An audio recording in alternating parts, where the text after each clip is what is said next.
hit your wife. Don't attack your wife. You know, people have this, some people from other groups, they say, oh, Muslims, you know, they hit their wives. The Prophet ﷺ, what did he say? Don't hit your wife. Why did he say that? Because he knew the culture of Arabia as well. At the same time, Asians. Because he had ilm al-ghaib, knowledge of unseen.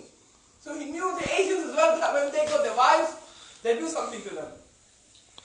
But the Prophet ﷺ has made it haram. You cannot kill your wife. Then the Prophet ﷺ said, what did he say? He said, خَيْرُكُمْ خَيْرُكُمْ لِأَهْلِي. The best of you is the one who is best to his wife. His ahl, family.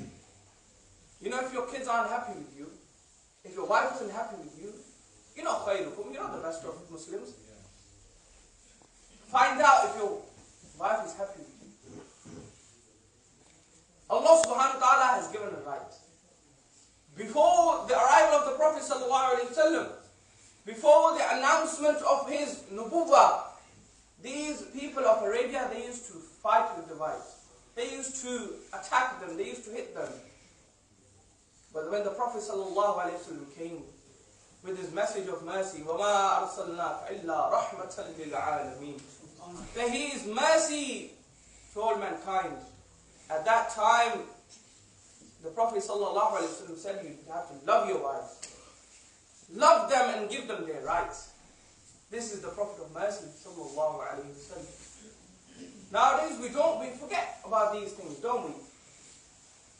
If our wives raise their voice, we start slandering them, we start saying stuff to them. Why do we start doing that? It's against the teachings of the Prophet sallallahu alayhi wa sallam. And if your wife, you know, when you get married, you need to find a woman who's pious, who has piety. She has taqwa in her heart. She fears Allah subhanahu wa ta'ala. You know, brothers here, you have your sons.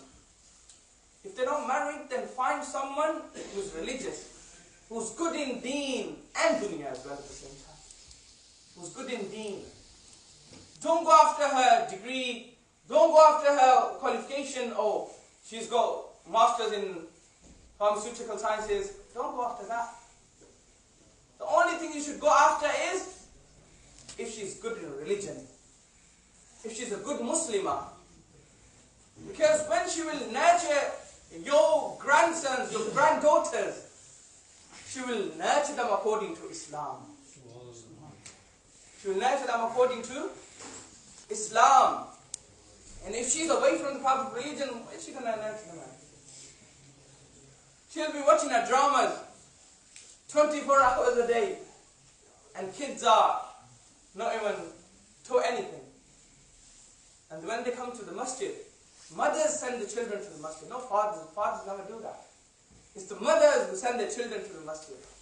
You know, I saw 2 kids at Asr Salah. That was last week. And I got very happy. I looked at them. I was like, MashaAllah. And I said to one of the committee members, I'm like, Inke maa baap koi nek maa baap hai. That they send their children to the masjid. Isn't that true? Okay, pious parents, they send their children towards the masjid, the house of Allah. Because the best of houses is the house of Allah subhanahu wa ta'ala. So those children came and they started praying behind me. And there wasn't even a single youngster there, like apart from them. There were only 2, them kids, little kids there.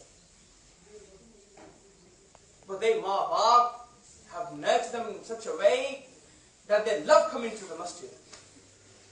We need to give them that love of the Prophet sallallahu alaihi wasallam. We need to talk about the stories of the Prophet sallallahu alaihi wasallam. Teach them in that way that they love coming towards the masjid. You know, Ismail alayhi salam, when his father said to him that, oh Ismail, I had a dream that I was slaughtering you for the sake of Allah subhanahu wa ta'ala. You know what Ismail alayhi salam replied? Aaj ka bachcha hota kehta, Abba, are you alright? You had a dream of slaughtering me, are you actually going to do that? But Ismail alayhi salam, that was a test for him. He wasn't going to slaughter him. It was a test for him, a Nabi. the higher the maqam is that you have, more tests you will have in your life. And Ibrahim alayhi salam, who's Jaddul Anbiya, the father of the prophets. And his test was to slaughter his son in his dream. And he had to act upon it. So he spoke to his son Ismail. He said, Ismail, I had a dream that I'm slaughtering you. But you know what Ismail replied with? Ismail said, oh my father, you can take me and slaughter me. Huh? You can take me and... Who taught him that adab of his father? He knew that his father wouldn't kill him. But look at the trust he placed in his father. And look at the adab he had for his father. That he said to his father, you can take me, you can slaughter me. But then the ulama wrote commentary on this.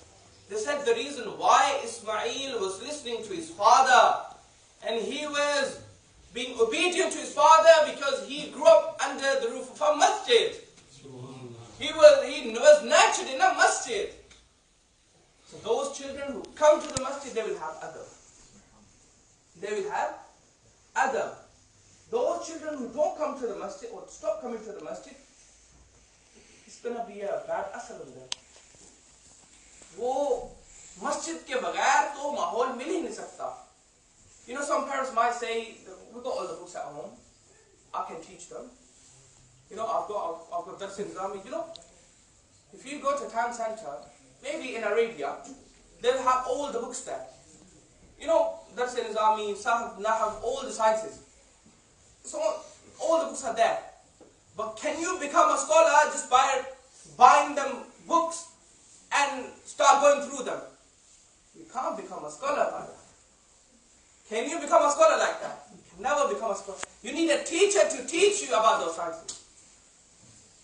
You need a teacher. Therefore, it's important that you look for a teacher. Sayyidina Muhammadur Rasulullah sallallahu alayhi wa sallam, his teacher of Allah subhanahu wa ta'ala.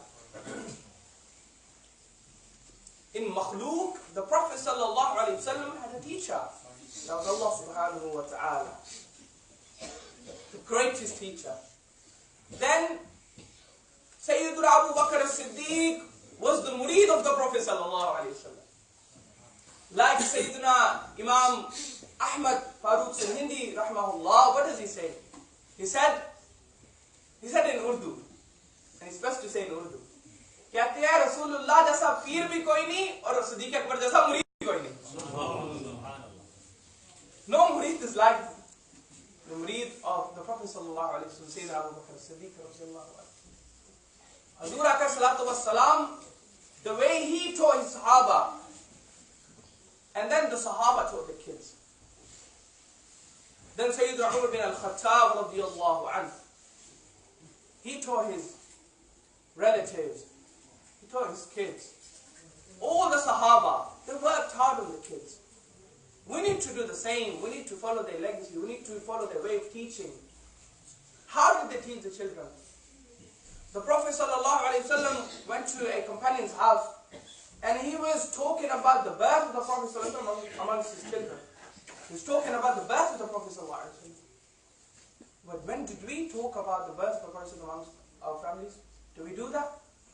Do we tell our children, okay, this is how the Prophet ﷺ was born, and this way he was born, and he was raised in Makkah al-Mukarramah, he migrated to Medina. So we need to start educating our children. Today the mawdu is that educate your children. And if you're not good to your wives, back to the topic, then the children will listen to you. Because they see you fighting all the time. They're like, my dad's always fighting with my mom. I don't care. They're not going to listen to you. So be good to your wives that, your children start listening to you. And I've seen this. Many houses. Okay, husband and wife always fighting and the children don't even pay attention to it. And when the father tells the son, Putra, do this, and they're like, mind your own business. I don't want to do it. Why? Because they're always fighting. Isliye, we need to rectify ourselves. And we need to try and remember this, the Prophet sallallahu alaihi wasallam. The seed of the Prophet sallallahu alaihi wasallam is this, that we love our children, we love our wives, and we become khayrukum li ahli. Therefore it's important. I'm here for now.